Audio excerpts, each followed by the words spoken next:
Welcome to this live feed. How is everybody? Hoping everybody watching is exceptionally and extraordinarily well. So today's live feed is a little bit of insight into some of my own transformations, but also why transformation, why change, why movement through the old into the new is also so important. And really want to speak a great deal to the men's program that I have coming up that is beginning tomorrow. Reclaim Your Kingdom, and the importance of this and how this was also born as well. So it's a little bit of a personal story. But essentially, part of my transformation was removing the mask of the old, really moving away from, hi Chris, how are you? Moving away from what I thought I needed to be into who I wanted to be, into a more congruent, authentic expression of self. So really moving into a more truthful posturing of what I really wanted to be in this world. Ever since I was a young man, or even a little kid rather, ever since I was a very small child, I had aspirations and dreams and visions of how I wanted to be and who I wanted to be, how I wanted to move through the world, what was of great importance to me, what was of relevance to me, what made sense to me. But I negated that for the value set of others. I negated that for attempting to consistently and constantly validate my own existence, my own self-worth through satisfying the needs of others. An example of that was my father. I didn't want to disappoint him or let him down. Many men move through this world with very deep father wounds, and I was one of those men where I was constantly or attempting to grab the attention of my father. And it was very painful for a very, very long period of time, for the vast majority of my life. And this and many other actions that I chose to take, and many other conditioned factors. Christina, how are you? Scott, how are you? Let me know that everybody's here. Give me a hello, maybe an emoticon, let me know how you're feeling. Hello, where are you in the world? Maybe a flag to let me know where you are in the world via the emoticon function. So this became a very difficult time for me, and I'm not unique to this. I'm not unique to this story in any capacity. In fact, the majority of us, not just men, but the majority of us have a pain point or a wounding, or we've interpreted life in a particular way that has really set us back in terms of our own self-expression, our own congruent expression of how we really want to be in the world, because we sort of play that we dance to the tune of someone else's song. And this is very normal, this is common, this is what happens. So I went through my life really being this person, that wasn't me. So I was never eternally happy. So I had this, this frustration, but it's so much more than that. It was a density within me. It was this dense frustration within me that never allowed me to be me. So I developed these maladaptive coping strategies. And I'm giving you the short of all this, by the way, and I don't want to. I want to give you the essence of the wisdom of the transpiring that occurred, and the transformation, the change, and the depth, and the knowledge gained, and so forth. I'm going to give you a little bit of background to the story as well. So I went through life with this density, this dense frustration within me that really transmuted to aggression and anger. And as a young man, I spent a lot of time fighting. I spent a lot of time being aggressive. I spent a lot of time being violent. I spent a lot of time being egotistical, and not really being who I wanted to be, not treating myself with reverence and dignity and respect, and really not treating others in that way either, especially when it came to intimate romantic relationships. I was way off the fucking mark. So far off the mark. I was unfaithful, I was not connected, I was dishonest, I was not present in the relationships. And it wasn't until some years ago when one particular relationship became unraveled, and it wasn't even by my own doing. I didn't even have the courage at that point, although I was contemplating it.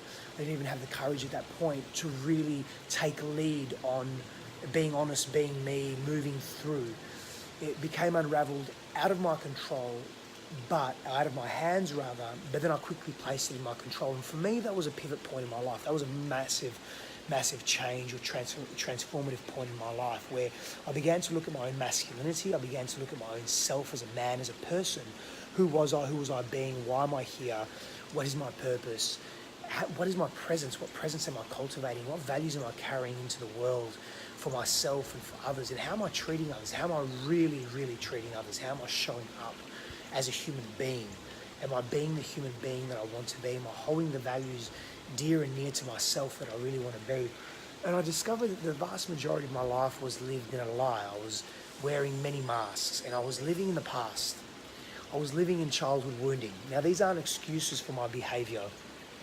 They are reasons, however, for how I was moving through the world. And the moment I began to grasp these through very deep exploration of self, through having support and through solo exploration, I really began to understand myself as a man and as a person, and I began to understand myself in relationship to self and to others. I grew up in a very violent upbringing, a very physically and emotionally violent upbringing, whilst at the same time there was also quite a lot of love in my life as well, through extended family and even through my parents. That was actually present. So it was a very confusing time, and I brought this confusion, I chose to bring this confusion into my adult world, into my adult life, and into my adult relationships, unbeknown to myself and to others, of course, and it was an unconscious bringing into, it was an unconscious baggage carrying. It was an unconscious wearing these masks to protect, because I felt very unsafe in life as a man. I felt very unsafe in life just as a human being. I didn't want to be seen. I was afraid to be seen. I was afraid to be known for who I was. I was afraid to have my voice heard, because my voice was stunted so much in my life. It was stunted as a young person, especially by those I admired, looked up to, and was inspired by, and wanted their attention, i.e. my father as an example. And there are many other cases as well. And again, I'm not unique to this. I'm not unique to this story. There's so many of us that we operate on unconscious mechanisms, unconscious ways of being, unconscious expressive states. And these states really hinder who we are as people.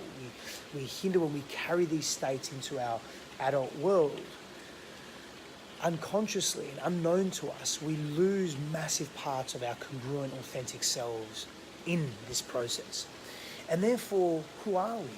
I was asking this question for so long. Who am I? Like, really, who am I? Why am I here? What is my purpose? What function do I carry? Like, I'm in this inner turmoil. I have this tug of war, this internal tug of war, like planets are being pulled apart. Like two planets are attached by a thick rope and being pulled apart. That's the tension I was feeling within myself.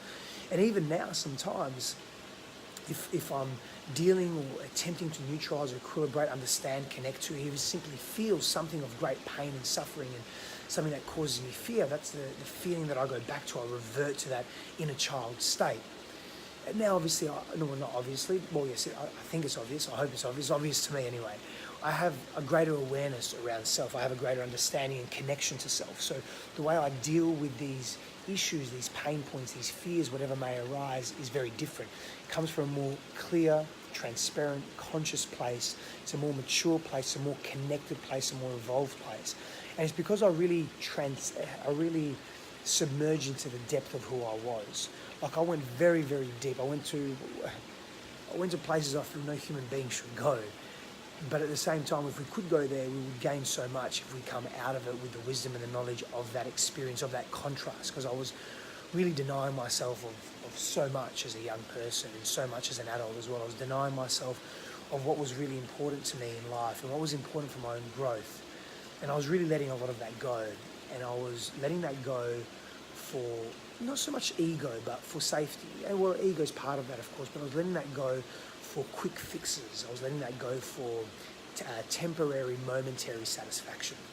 And I wasn't really looking at the long game of my own inner longevity, the infrastructure of my spirit, and the longevity of my spirit and my expression in my emotional being.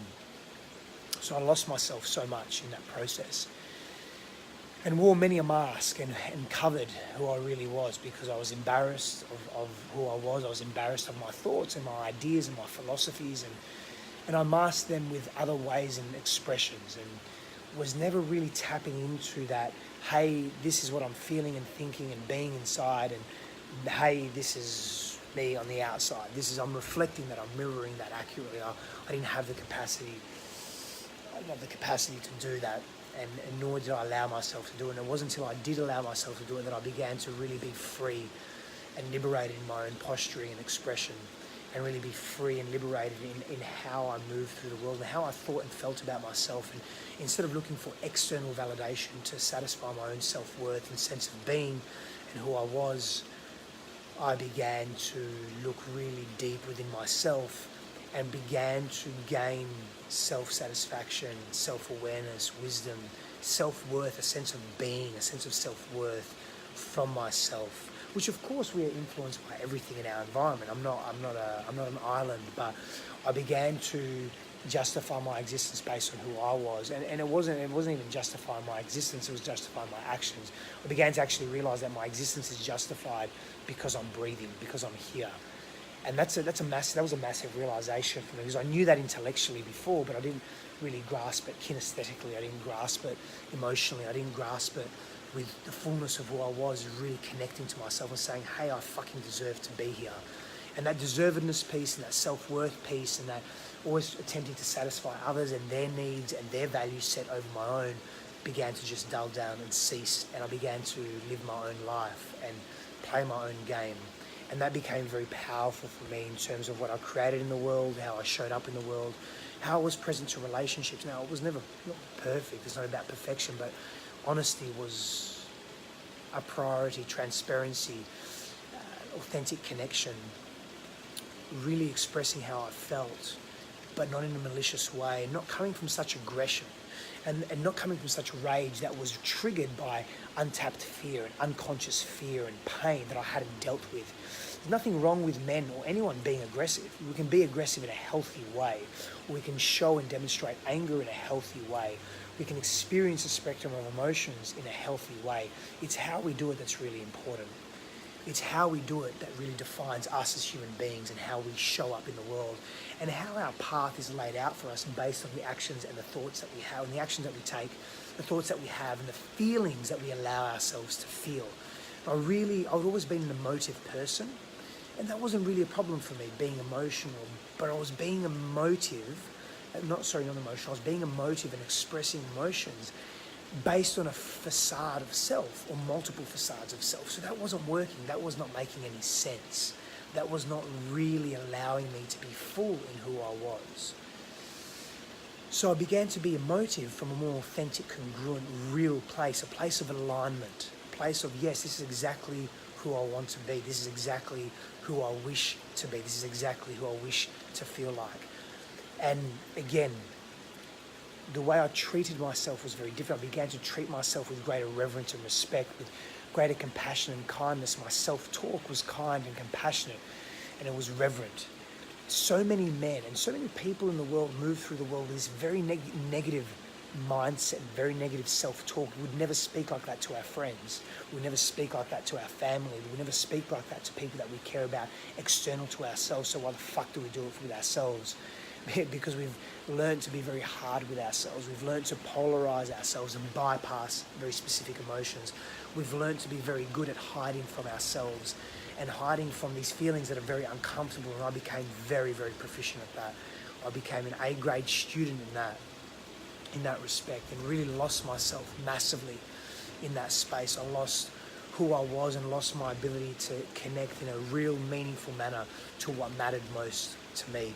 And that was just being able to feel the feelings in a real way, not from a place of masks and facade and fakeness and fallacy.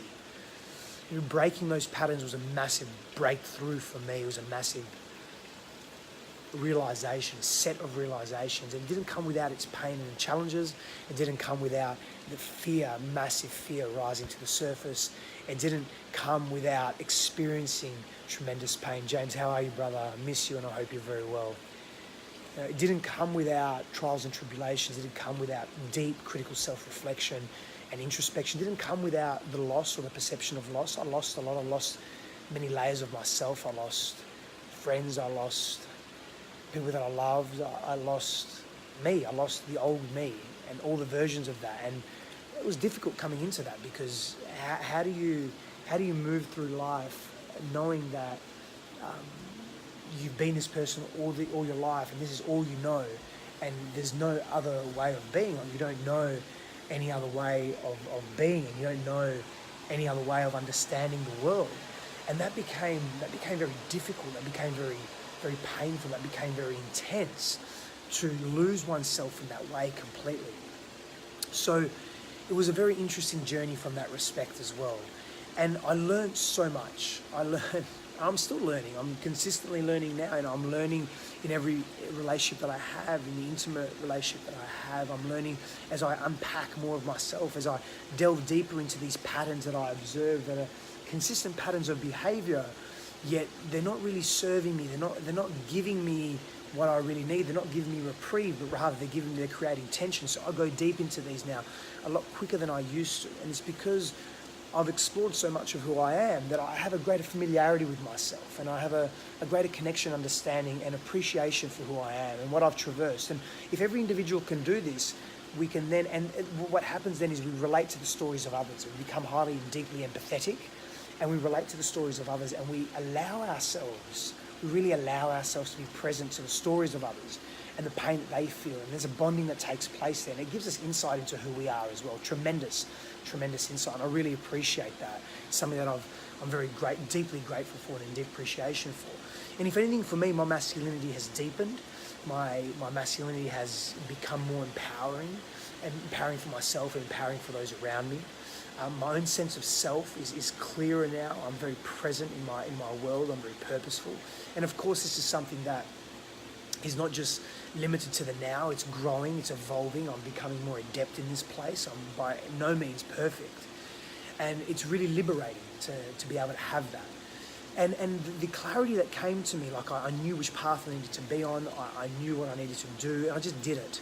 And it wasn't even a doing, it was a being in flow. I was living in this I was slipstreamed into this authentic path of just knowing and being and loving self and loving the world and loving. And in this place, there was such tremendous growth to be in this place, such tremendous growth to be grounded in this space. And really, for me, it was the most liberating time of my life. Hey, Billy, how are you? Hoping you're well.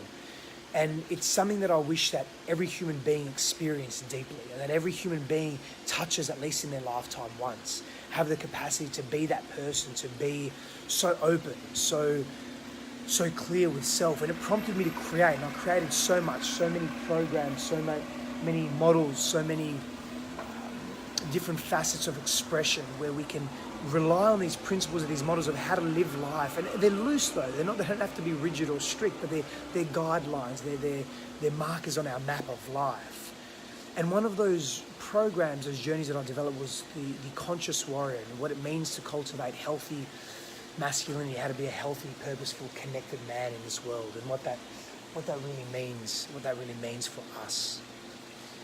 And from there came a program called Reclaim Your Kingdom. Sky, how are you? And Reclaim Your Kingdom is a 3-month online immersive journey. It's for men. This particular one's for men. I do have programs for women and couples as well. This one that I'm speaking to starts tomorrow, Wednesday.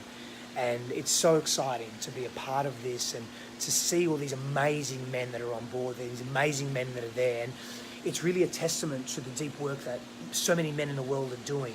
And they're tapping into this healthy aspect of self, but they're also tapping into this unhealthy aspect of self. That's the power right there. Abigail, how are you, sister? Hoping you're beautifully well.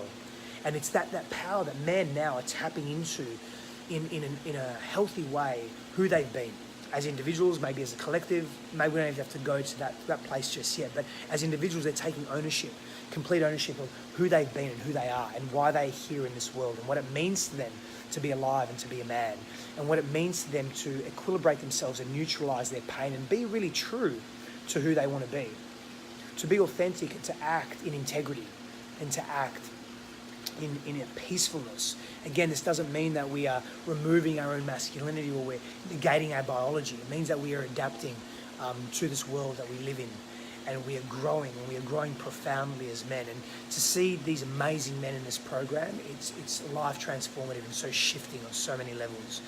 And it's a testament again to the deep work, the non-polarized work that people are doing on this planet right now. That we're at a time, people, where immense change is bestowed upon us. And we are creating that consciously and unconsciously. And the more consciously we do it, the more engaged we are actively in this space, the more fucking power we are generating. And the more power we are generating momentum towards positive transformation. Now let me explain what positive transformation is, or constructive transformation, not transformation that comes from restriction and fear and pain and guilt and shame. And we don't bring that consistently into our lives, but rather what we do is we embrace what we need to in order to learn and grow and transcend and evolve. And we bring these new principles and ways of being into the world that is about to be created, that is being created, should I say, as we now speak. So it's a very brief part of my story, and the immense gratitude that I have for the people in my life that have served me over the years, the people that have hurt me, the people that have supported me, everyone and everybody. I feel truly blessed and truly grateful. And I feel truly open in that space as well. And I also feel a duty, a bountiful, beautiful duty to serve and to express what I have learned and how I have grown, because that's all we can do really. It's a subjective learning and growing and wisdom, and to really give that to the world in my way, in the truest way possible. So there's so much in Reclaim Your Kingdom, and it starts tomorrow. And beautiful women that are out there watching this, if you know of any men that would benefit from this journey, Reclaim Your Kingdom, the link is up in the title. Please pass that link on. And men, if you're thinking about stepping into a greater, grander version of self, then the time is now. And you can also click on that link. If this message has resonated with you, please feel free to share. And of course, I'll see you again very soon. As always, many, many blessings on your journey. Thank you, Billy. So much power to you, so much grace to you, so much of whatever you need to you in order for you to be the most translucent version of self into the world. Because when we get that real feedback, that authentic feedback, because we are being real, it's where growth just accelerates. Otherwise, we're just getting feedback on what's fake and what's not us. So thank you once again for being here. So much love and so many blessings on your journey. And as always, let me get some light here. He's always glad to be of service. Thank you so much.